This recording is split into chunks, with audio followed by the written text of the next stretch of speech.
Hey Hatchers, good to see you all. Today we'll be reading chapter 6 of the Westing game. Loved seeing some of your responses on Flipgrid. I'm excited to see some more today.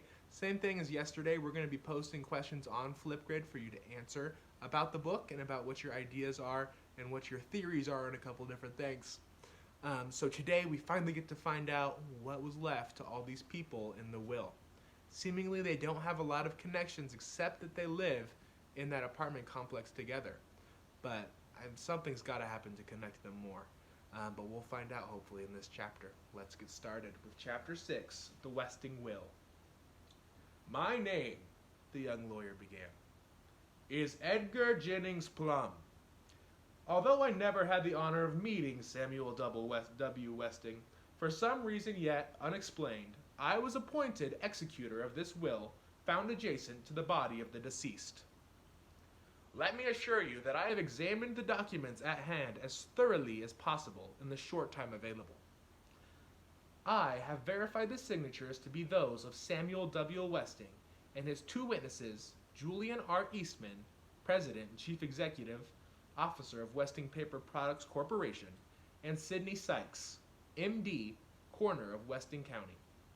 Although the will you are about to hear may seem eccentric, I pledge my good name and reputation on its legality. Breathless with suspense, the heirs stared pop-eyed at Edgar Jennings Plum, who now coughed into his fist,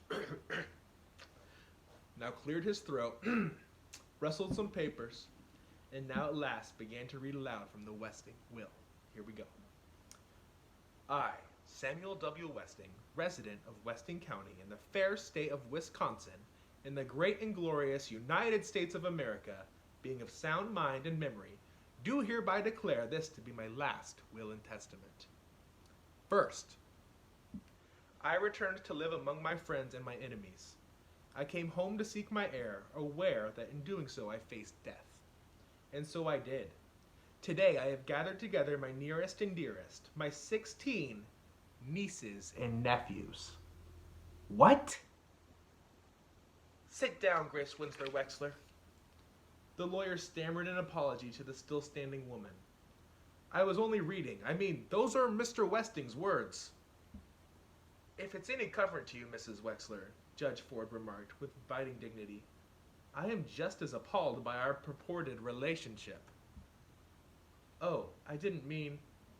Hey, Angela, Turtle called the length of the table. It's against the law to marry the doctor-to-be. He's your cousin.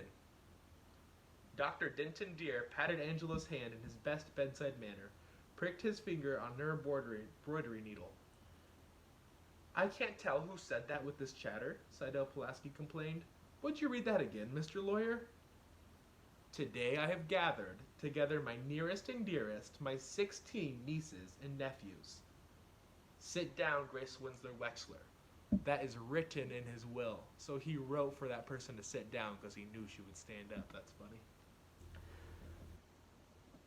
My 16 nieces and nephews to view the body of your Uncle Sam for the last time. Tomorrow its ashes will be scattered to the four winds. Second, I, Samuel W. Westing, hereby swear that I did not die of natural causes.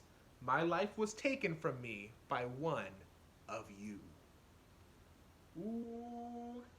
Chris's arm flailed the air. His accusing finger pointed here, no there. It pointed everywhere. His exaggerated motions acted of the confusion shared by all but one of the heirs, as they looked around at the stunned faces of the neighbors to confirm what they heard. Regarding her notes, Seidel Pulaski now uttered a small eek! Murder? Does that mean Westing was murdered? Sandy asked the heir on his left. Crow turned away in silence. Does that mean murder? He asked the heir on his right. Murder? Of course it means murder. Sam Westing was murdered, Mr. Hu replied. Either that or he ate once too often in that greasy spoon coffee shop. Theo resented Hu's slur on the family business. It was murder, all right, and the will says the murderer is one of us. He glared at the restaurant owner. Have the police been notified of the charge? Judge Ford asked the lawyer. Plum shrugged. I presume they will perform an autopsy. The judge shook her head in dismay. Autopsy? Westing was already embalmed. Tomorrow he would be cremated. The police are helpless. This is his writing again. This is his will. The police are helpless. The culprit is far too cunning to be apprehended for his dastardly deed.